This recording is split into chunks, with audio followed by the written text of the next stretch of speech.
Veteran ETA. This is the 18th session of Veteran ETA. I'm really excited to have John Panaccione here today to speak about all the good things he's doing in this space. So John's a former armor officer in the Army, paratrooper in the 82nd Airborne Division.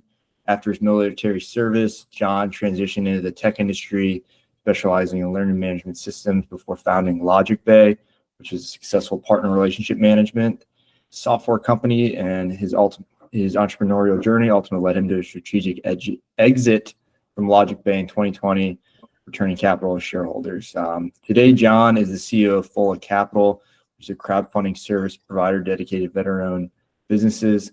John is also, and I'm sure a lot of you are aware of this, the co-founder of VetToCEO, which is an incredible nonprofit. In VetToCEO, it offers veterans a structured 8 to 10 week program where they build business plans, connect with investors, and learn how to succeed as business owners.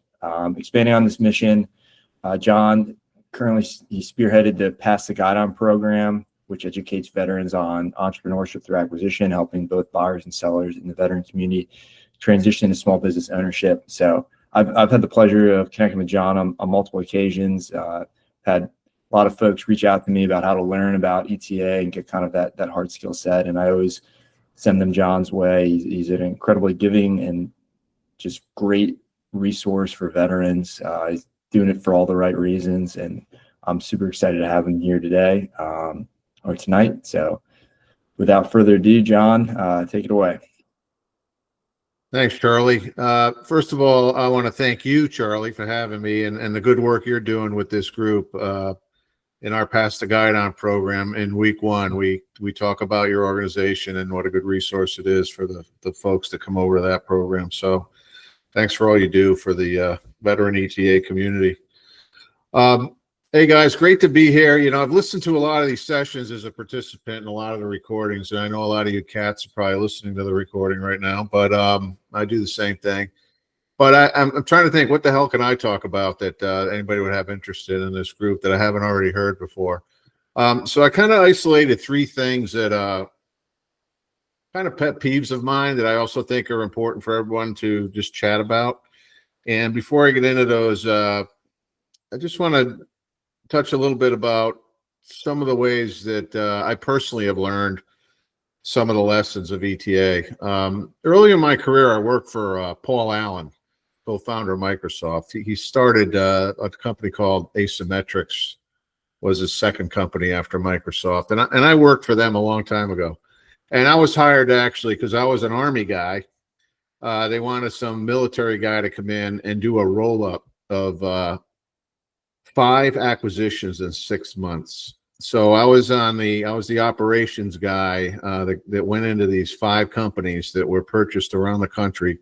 It was an effort to bulk up to go public.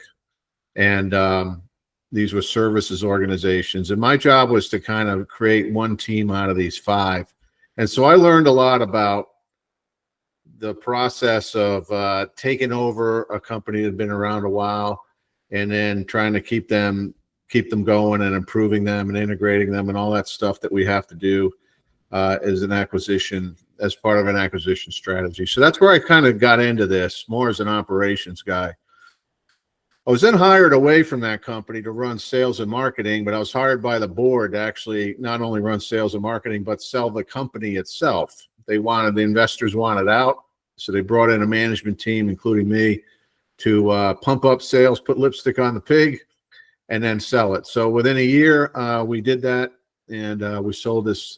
It was a company called Cognitive Arts out of Chicago, and we sold that to an offshore company.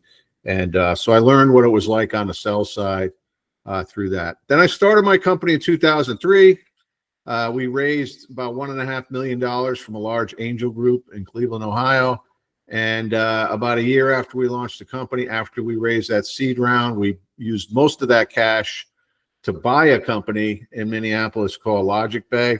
There I was clearly the buyer and went through the process of buying that from a private equity firm and then went through the process that you're all familiar with after that. And then finally, a private equity firm bought Logic Bay in 2020.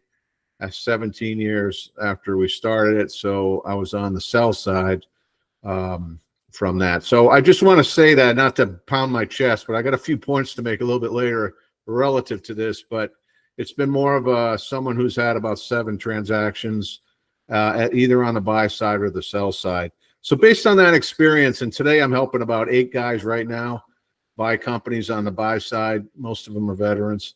There's a lot of things that I've seen, but most importantly, I hear other people telling guys like you what's important and what's not. So I feel very passionately about a few specific things. So what I want to do is have more of a dialogue. So I got 3 things, but I want to lead off these 3 things with 3 questions for you guys, one tied to each point. So the first question is, if anybody wants to chime in, either in the chat box here or go live, I guess, however you run it here, Charlie. The first question is, what characteristic do you guys think investors and financial backers for your journey to buy a company? What are the characteristics do you think are most important to those people as they assess you as someone they potentially want to back? What do you think that is? Anybody? I'm happy to jump in. I think ultimately, you show up prepared and you've done difficult things before. And then I think the third one would probably be if there's any type of, experience in that specific industry. Yeah. Yeah, that's pretty common. Anybody else? Austin's talking grit, past performance metrics, relevant experience. Yep. There's another one that makes my blood boil as a veteran that I see all the time I haven't seen yet. Any other guesses? I mean, you hear about, the guys that worked in finance and, have experience in kind of the financial background of acquisitions, being able to model, but I don't really, I feel like, programs like VetToCEO and other things like that can kind of get people up to speed. So I don't know, that would be a guess that would bother me if someone thinks that you need to have a background in finance to be successful. I would disagree with that. Yeah, so I hear that a lot too, Charlie. Great point. So the one I'm looking, John, Yeah, I'm gonna jump Joe. in here real quick, kind of an off brand one, maybe ignorance in investor terms and looking to take advantage of somebody that doesn't understand terms put out by these investor groups. Yeah, exactly, stuff like that. But there's one word that I want to make a point about that I haven't heard yet, so I'm kind of setting you guys up for the punchline, right? And that is leadership. When investors assess us, what I hear a lot, and I was waiting to hear, was like, guys from Ivy League MBAs like are the top of the stack in terms of who investors are looking for. And what I've learned through my experience, both running a company and the stuff I've been involved in, is leadership absolutely is the number one skill set that's going to lead to success or failure. And sometimes that's a hard pill to swallow for a lot of people on an acquisition journey, because they might say, hey, I have an MBA, so therefore I'm going to buy a company.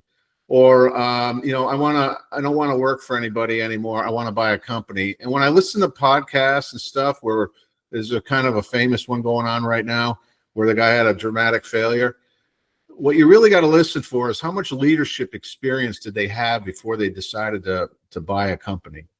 And the great thing for veterans is if you had any kind of leadership role during your military service and you were good at it, you are very well prepared to succeed as an ETA entrepreneur. The flip side is if you haven't had a lot of leadership experience, that other stuff becomes important. But what I've seen over and over again is even if you have that other stuff, even if you have that MBA from Harvard, if you've never led anything in your life, buying a company is probably not a good idea. There's tremendous amount of change management after you buy it. Just to close the deal, you got to lead a small army of people, bankers, sellers, brokers.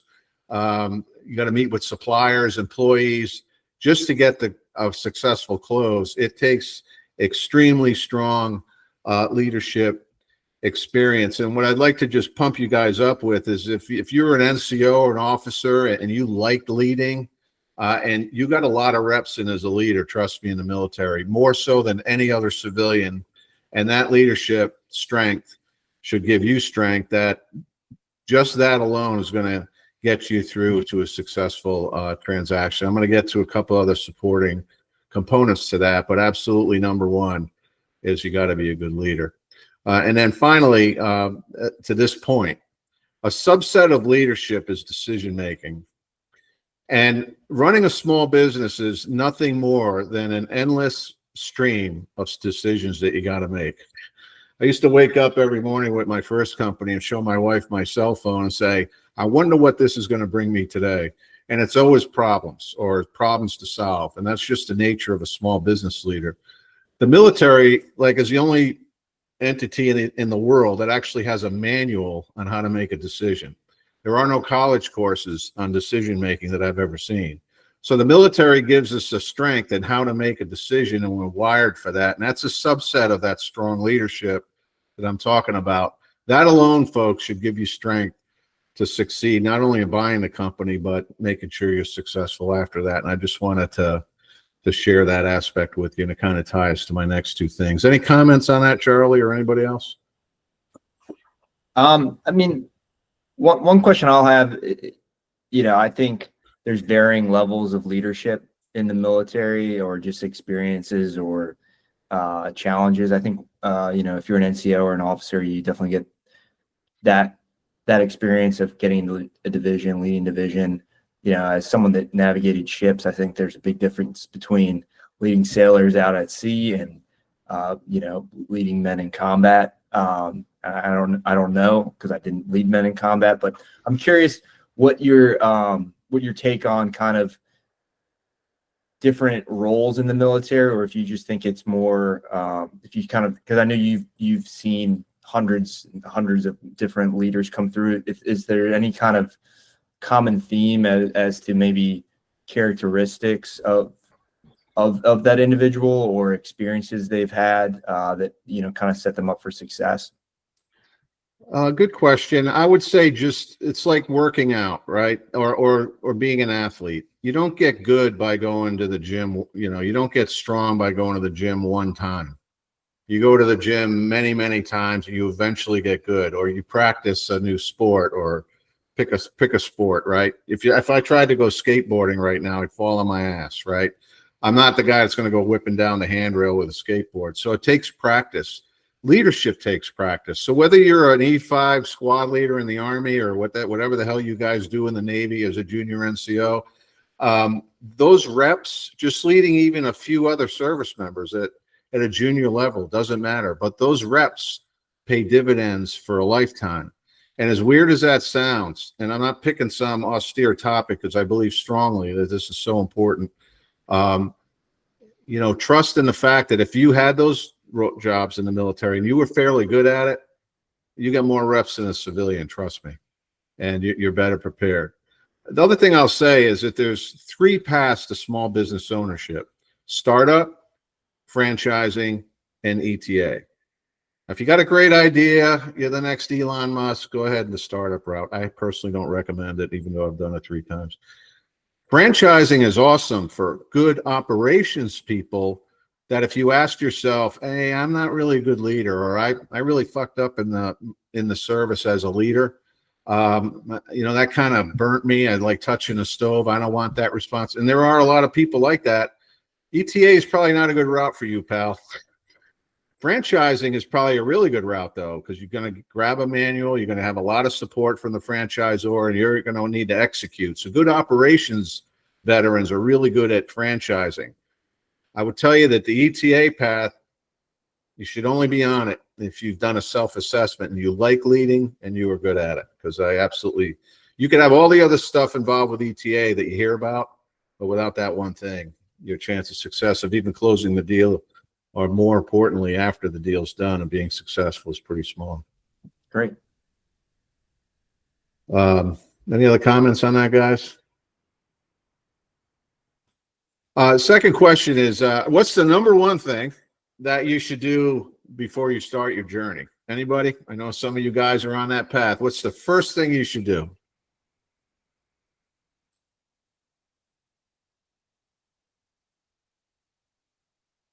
Go ahead, Jesse.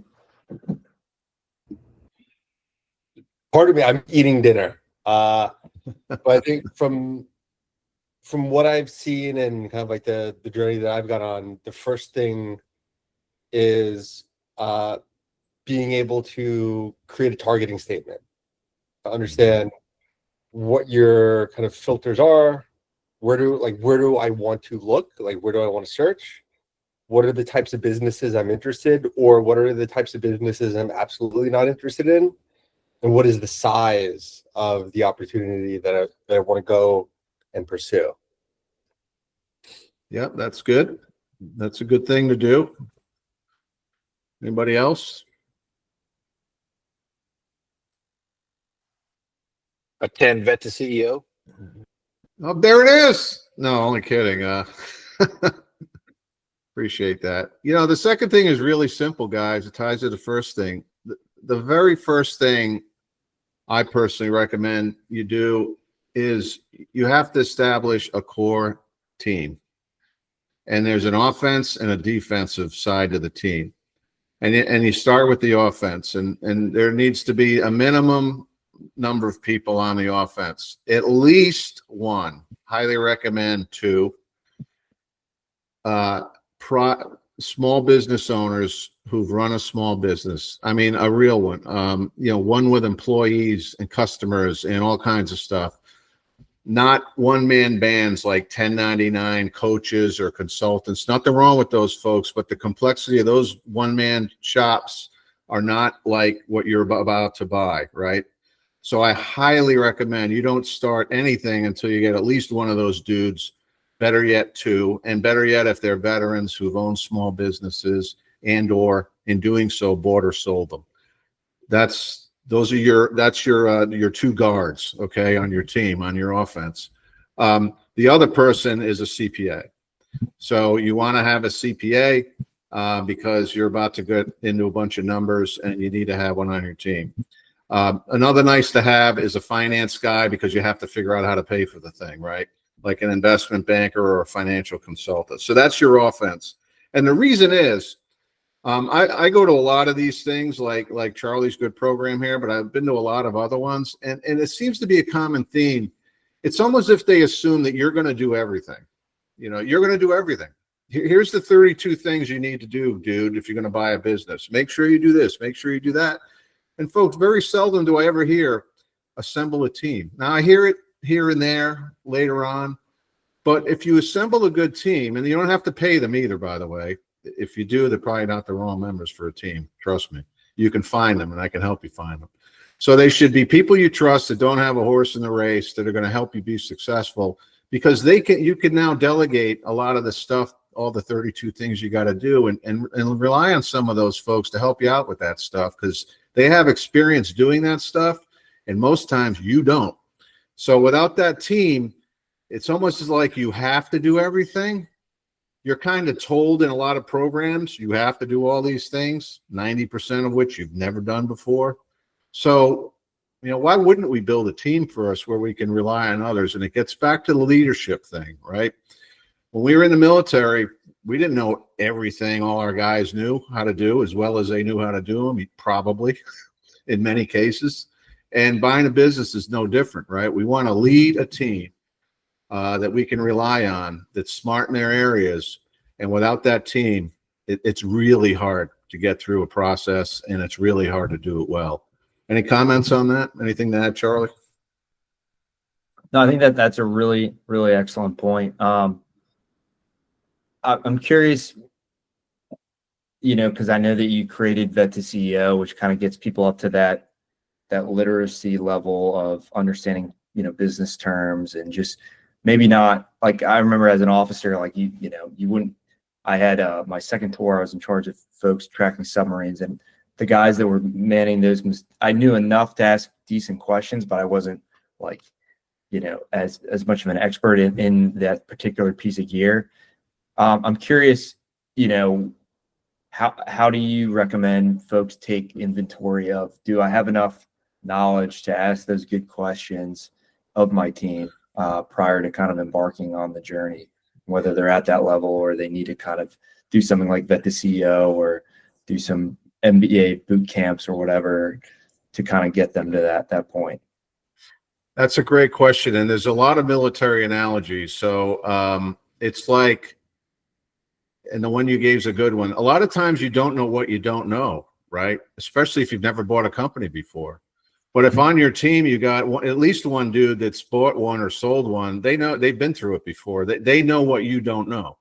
So a lot of times by leading the team, you just say, all right, here's the next step that we got to take. Here's what I'm thinking. What do you think, guys? Just like you would do in the military, right? And if you have a good team, they're going to say, well, have you thought about this, that, and the other thing? Oh, no, I didn't think about that, right?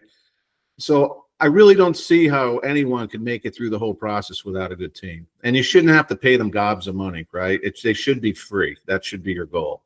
And, you know, it's like an Army analogy. You know, you're out there leading a ground unit and, you know, you got to decide, all right, there's some fire over there. What should I do? Let me use the artillery. Let me call for, no, better yet, I'll be a Marine. Let's send 100 Marines charging up the hill. And then an Army guy would say, nah, why don't we just, throw some artillery over there and wait till they're not shooting again, then we'll go up the hill, right? That's the difference between the Army and the Marines. But it's those decisions that there's an analogy in the military. You're trying to accomplish a mission, but we never do it alone. We're not Rambos. We rely on like a combined arms team to get the job done. Buying a company is no different. And lastly, like most leaders, they're surrounded by people senior to them that have more experience to them, yet sometimes as a leader, you're leading them, you're the leader. It's that delicate artwork of getting the input from more experienced people to drive on and accomplish the mission. I can't tell you how important that is. And there's a defensive team as well I want to get to, but any comments on that? Did I answer your question, Charlie? Or Yeah, that's great. The defense side is your attorney and your commercial insurance agent. Now, you don't need the defense till late in the game. So you bring them in later. You don't need them for most of the journey. You bring them in when you got a sure thing, because the lawyer will, like, no insult intended, Charlie, the lawyer's going to run the meter. And then lots of times you got to pay the attorney and they're worth every penny. But you really don't want to bring one in until you're pretty sure you're going to do the deal. And that's later in the process. And a lot of people don't think about the commercial insurance person. You definitely want a commercial insurance guy to come in and look at whatever policies exist. Some of those policies need to survive the acquisition, or you lose the history of the coverage that they're supposed to cover. Few people know that. So commercial insurance dude is a pretty important person to be on that later phase team, or what I call the defense. So that team is extremely important. All of you should think about, how do you want to build your team and then continue on your journey with a good team. Hopefully that added some value. Any comments or questions? Do you recommend before the attorney, dives through and, starts racking up time in your data room, once say you're post LOI, do you recommend the insurance guy goes in first and kind of just flags like, hey, this is really bad, like this might be a game changer before the attorney? Or from a using your analogy, a defensive, once you're kind of at that phase and you're sending in a defense to kind of make sure that you're not getting yourself into trouble, kind of, I don't know if you have any recommendations for guys on this call as to like kind of phasing. Yeah, that's why you want to use experienced owners, at least one of them, if better yet two, because you want diverse opinions. But those two men or women right there, they're going to be able to see 90% of the garbage before it ever gets to a lawyer issue or insurance issue.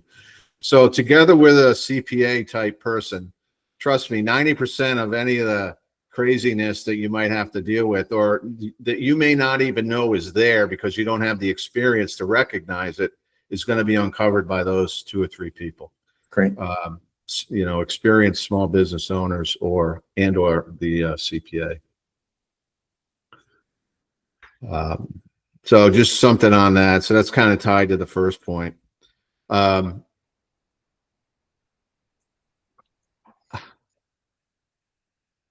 Last thing I'll say about that, and it's a pet peeve of mine, because we have this kind of norm in this ETA world where it is. You got to learn all these things. There's 800 things to know if you buy a company, and here they all are. We sit there and we take notes. If you think about it with a team, so what happens is we're afraid, we get scared. We're like, man, I don't know anything about all this stuff. Man, I'm worried. So what you end up doing is you start spending money because there are plenty of people out there looking for you because they want to sell you some service, right? So, and you're right for the picking because you're scared, and they're going to scare you into thinking, man, you don't know shit about this, so I'm going to have to help you out. So, you kind of you start spending money because you're uneasy. I'm not saying that many of them aren't worth it, trust me. But what I am saying is if you have a good team, you can avoid a lot of expense because you're going to be able to get a lot of work done for free with a good team. And then at the right point, you're going to bring in paid experts toward the end to really check everything. But a lot of that stuff can be done without the expense and the fear that you need to hire people because it is a lone journey and it shouldn't be. So enough on that. Any comments on that before we move on? I just want to say I completely agree. And I think you shouldn't pay a penny, especially in the veteran community, until you're after LOI. I think there's enough resources out there like what you're providing. I think the boot camps, and there's a lot of snakes out there, and nothing wrong with getting people's opinions, but people that add value, I think, will add value after you're moving in the direction where there's a mutually agreed upon direction with you and the seller. Before that, I think that there's people that are probably most people I think that it will add value will provide value prior to that to get you to that point, is my opinion. But that's just my opinion. Couldn't agree with you more. And look, there's a lot of people teaching ETA consultants that have never owned a company. They've never bought a company or sold a company, yet they're in the business of helping you do that. I don't understand that. So just don't fall into that. So the third point is my favorite, save the best for last. What does the ideal first year look like in those folks that are on this call that are live? What's like when you think about, okay, if I can get to the transaction and own the company, what's like the ideal first year look like? Anybody got any comments on that? I'd say sustainability, right? Just kind of don't break anything. See if you can sustain and keep cash flow going. Yep. Absolutely. Anybody else?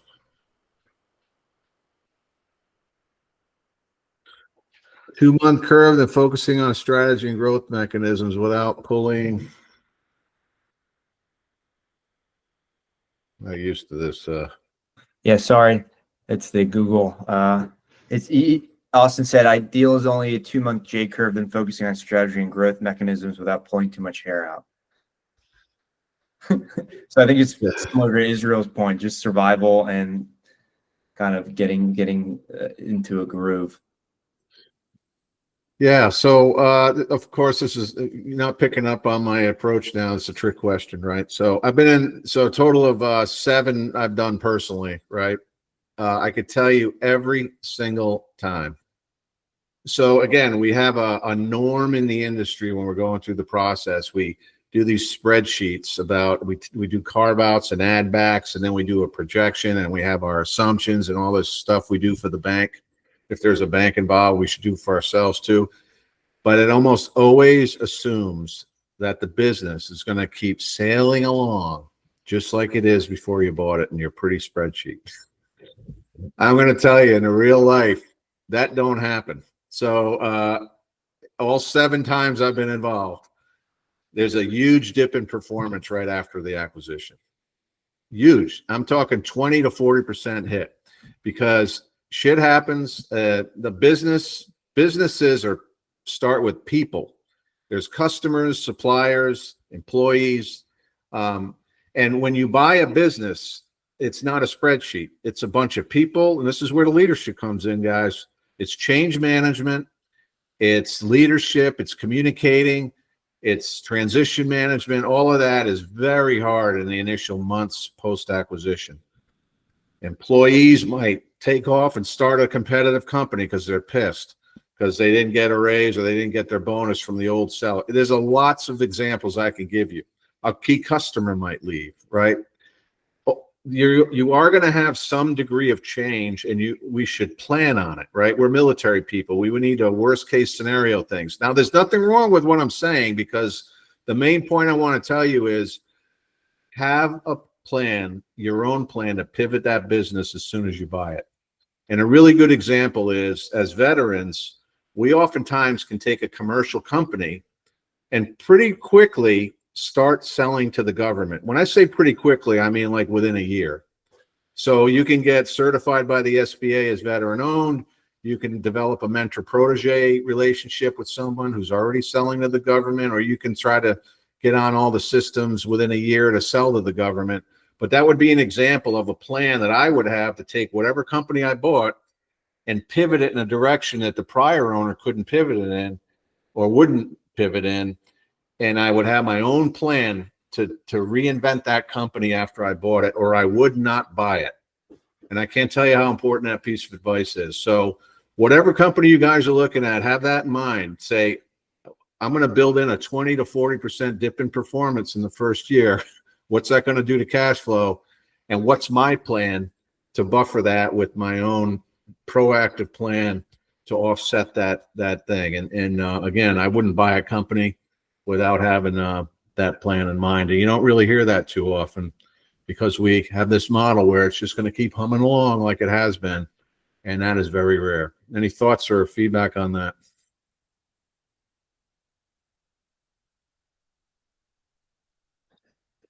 Got a comment from Jerry saying 1,000% what John said. First year, expect to take a hit, invest money in improvements, be able to execute on contingency plans, constantly conduct risk analysis. Leadership and change management are king. Understand people and what makes them tick. Understand capability gaps and how you're going to approach adoption resistance. People think operational improvements are important, but leadership, culture, and transition management are keys to success. Thanks, Jerry. That's great. Yeah, Jerry, I finally found the chat thing, by the way, Charlie. Yeah. Probably thinking that old bastard can't find the stuff, but I did. But yeah, thank Jerry. And I know you bought one not too long ago, right? So it'll be interesting to get your perspective on that. Yeah, Jerry's going to be speaking to the group in, I forget what session, but talking about GovCon and some of the things that he had to battle through. So I'm excited for that. Sorry, I didn't mean to interrupt you, John. I'd love to hear your comments to what Jerry said. Yeah, I mean, I can't speak for you, Jerry, but you and I have talked. I think you might be living this. I don't want to, characterize your life right now, but you might be living through this right now, and it's not a bad thing, guys. It all ties together. All three comments tonight. I love this stuff, man. I've been doing it for 20 years now, and I just love the challenge of the daily problems of small business. It's very rewarding to solve a lot of them and not solve a lot of them, but in the end, win the war and succeed. But I also thrive on those challenges, and I like to lead, and I like to manage. And that if that's you as a veteran, you're absolutely in the right place. But it is hard. And, it all ties together. You're going to have a dip in performance. So as a leader, how are you going to react to that, right? Who's on your team that you can call up? Hint, hint, it was the team that helped you buy the company, right? So they're going to follow you into the acquisition, and they're going to serve as mentors as you get the thing rolling. And all of this is tied together. And, you just don't hear enough of that in many programs. We look at it as an academic exercise. In many ways it is, but it's not only an academic exercise. The real valuable stuff is hopefully some things I shared with you tonight. And I want to give you some confidence that as veterans, we have this in spades, man. And if you've got any military experience, particularly in the leadership position, you've got the most important strength that's required to be successful as an ETA guy. And I just wanted to obviously make that point tonight as my contribution to this good work you're doing, Charlie. Thanks, John. Quick, question. I love all the comments, and I think that's super helpful framework for us vets going through this. Maybe switching gear, because I know you're very modest, and you have this program where you help veterans, and you've done it, and you do a lot of teaching, but also from maybe I see this a little bit in my space, but I'd love to get your insights on strategic investors when you're trying to raise capital, and kind of how veterans should think about that, both value add investors, or kind of just when you're starting out the process and you think you're going to need a capital raise. How do you even begin that, and what are some kind of lessons learned you've seen as someone that does that regularly, particularly in the veteran space? Yeah, good question. I'll try to keep my answer brief because there's a lot to unpack there. Sorry, right? That's a loaded question. First of all, my day job, we have a templated way to bring in investors to cover the equity portion of an SBA loan. And when we do that, we're not bringing in traditional investors. I think there's two kinds of investors out there. One you want to avoid like the plague, and the other one is the one you should think about. So when I first raised money from my first company, we raised around $1.5 million, and then we did a seller note for about $400,000 as part of the company we bought in the first year. Total about $2 million in that seed round. I had an MBA, actually. I thought that was important after I left the military. I went and got an MBA, and looking back, I wish I never did, because other than being a kick-ass Excel user after I'd left after 2 years, I didn't really lean on my MBA at all in all my career. But having said that, even though I had an MBA, I had no idea what I was reading in the term sheet. No idea. I mean, it was all these things we had to agree to take that money, that $1.5 million. And they're dangling the checks in front of us and like, okay, yeah, give us the money because we needed to. I had no idea what participating preferred stock was, what accruing dividends were, what call and put options were, and all this crap I'm reading. And in the meantime, we got to make payroll next week and we don't have it. So when we're in that position, we take the money and we agree to terms. That's when you hear the nightmares, because after we've lost that new car smell, which is pretty quick after the acquisition, and we're in like year 1 or 2, and the investors that gave us money are starting to get tired. They're like, you're not growing like you said you would, dude. You had that 20% dip in performance in year 1. You never told us that was going to happen. It happens all the time, and you guys have heard the horror stories. Look, I'm not here to scare you tonight. I'm here to motivate your asses, but that happens. They have black belts in writing those term sheets. You have no idea what the hell you're looking at. So that combination, that's another reason why you need teammates. But that combination of factors is why you hear horror stories of relationships with investors that go sour after the honeymoon session. Now, having said that, there's another kind of investor, and these are the ones I like. These are called affinity investors. So affinity investors are friends and family.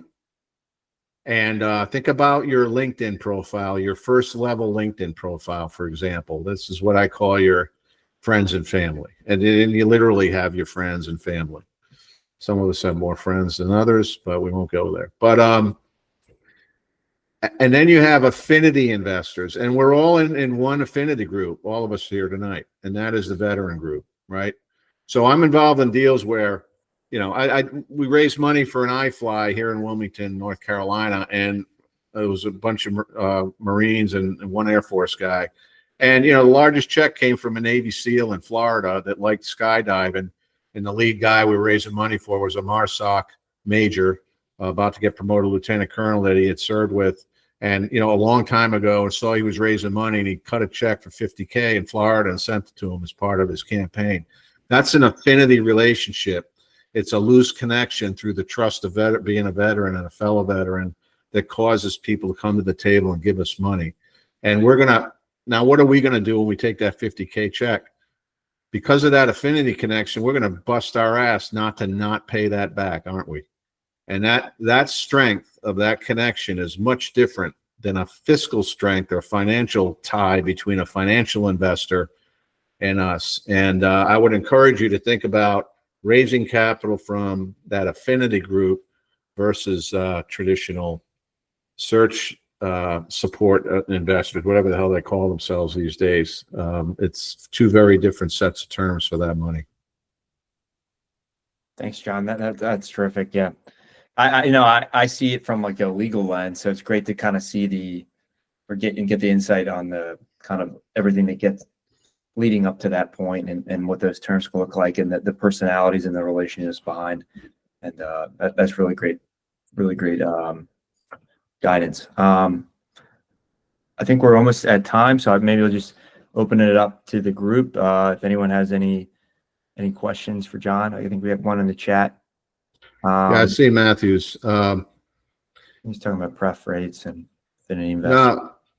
So Matthew, good question. And the answer is no. So the way you do it the other way, the affinity way, the way we do it, is you create the terms. You generate an offering with a set of terms associated with it that you're going to offer your investors. And they need to be good terms. They need to be good terms, but they're not going to have all the extra crap you got to deal with from a very experienced, accredited angel investor or search fund investor, right? So no, they're not asking. Now they might ask you once in a while, someone who's done this at least once or twice might say, hey, have you thought about maybe upping the interest rate to by 2% because prime's at 8, something like that? You might get feedback like that, but in most cases, when you design an offering through which you want people to invest in your ETA efforts, you're designing the terms, not the investor. That's the big difference. And I'll leave it at that. What's fair in that environment? What's what? So I hear you, and I think the self-funded search was always traditionally. I mean, it's only 5 or 10 years old, but what is a fair term to offer that group? Because I mean, this is an argument that's going on Search Funder right now. Is there's a group of investors on there, similar to how you described all these, I'll call them jabronis, whatever you want to call, who are selling courses and they're dictating all these terms that start to look like, frankly, VC terms or traditional search terms, prefs, hurdles. But now they want puts, they want all kinds of things. Some of it's fair, whatever. But what would be fair? Are you calling it like seed capital that has reporting rights and maybe has a step up? Or I know it's hard to say in this environment, but I'm just trying to think through this because I think the environment on places like Search Funder, they're trying to create this environment where there's a market rate for all these deals. And the reality is there really shouldn't be a market rate for self-funded search because it's so different. It's not, It's not structured like traditional or PE, right?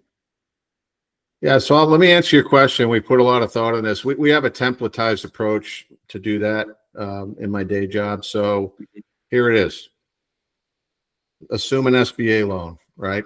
So SBA loan, assuming you can get 90% financing, right? You got 10% left. So $5 million deal, you got to cover 500,000, right? The 10% equity piece.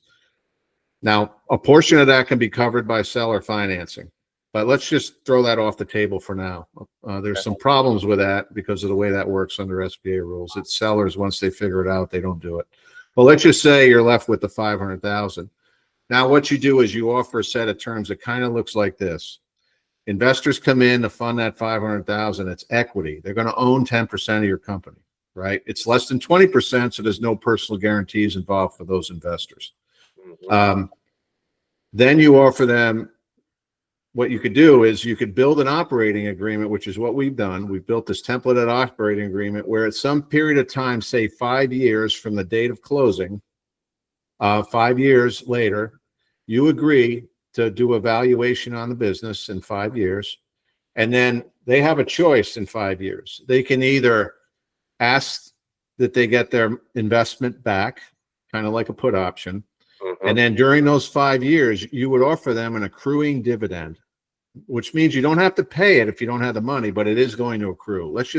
And I would tie it to prime, something like prime plus 2. So say that's 10%. So for 5 years, they're going to earn 10% on their money.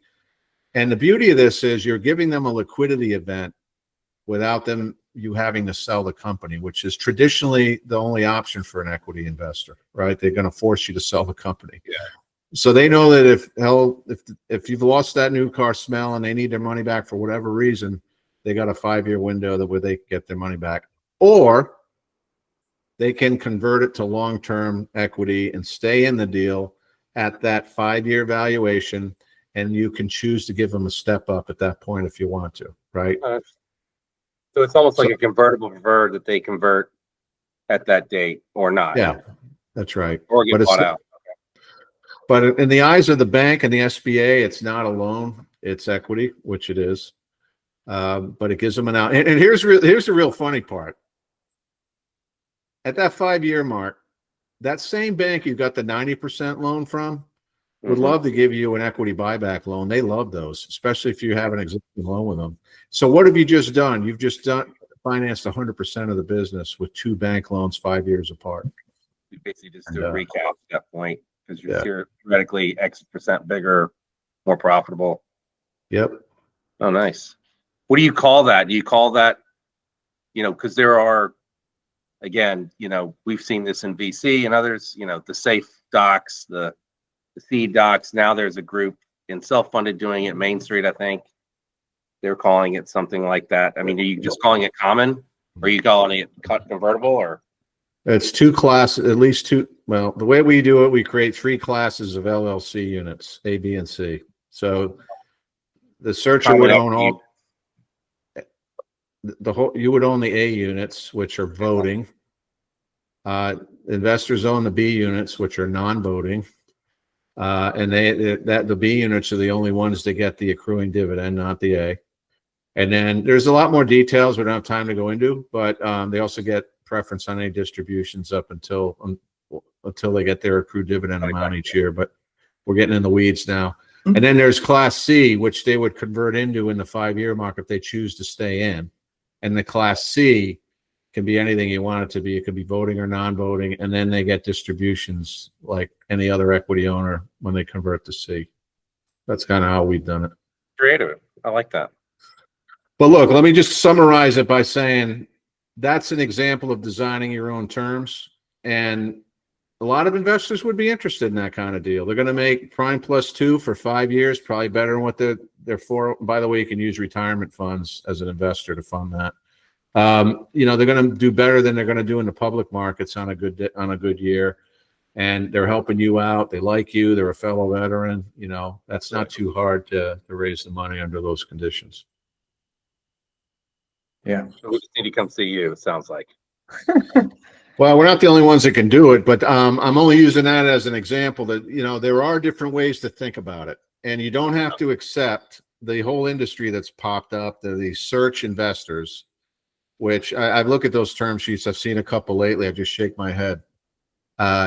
You don't need to agree to those things. There's a real estate agent in that same environment, and she was on a webinar, not unlike this, and just saying, I want 2 times and I want 10%, 2 times step up. Like just saying on an open call, not even seeing a deal, has no idea what the models or anything else. And I'm like, this is when I see, a group who's trying to do something nice, which is make some standard set, but they've ratcheted them up to the point where no one's going to do anything. Like, no one's going to go to them as their first investor, right?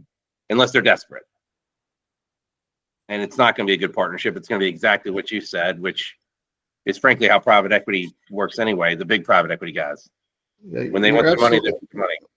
Yeah, Matthew, I need to hire you, man. But you're absolutely right. And I'm only saying that because I made all those mistakes in my career. And it's called the golden rule, which is different than your golden rule. Their golden rule is he with the gold rules.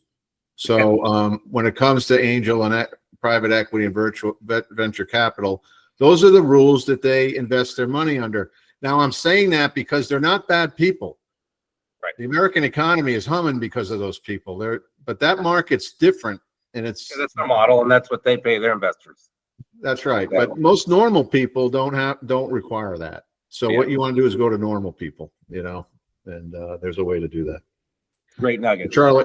I'm over time, so I just want to be respectful of everybody's No, time. that's terrific, and I could probably go all night, but I'll open it up to if anyone has some kind of final questions, and then leave it to you, John, to kind of your final comments. But from me, thank you so much. This has been a really, really terrific session. A lot of really good wisdom and kind of just things to think about and nuggets of wisdom. So thank you so much for your time. And I'm really glad that I hope that, folks know about all the good things you're doing in a variety of different directions in the space. So, but does anyone have any final questions before I hand it over to John?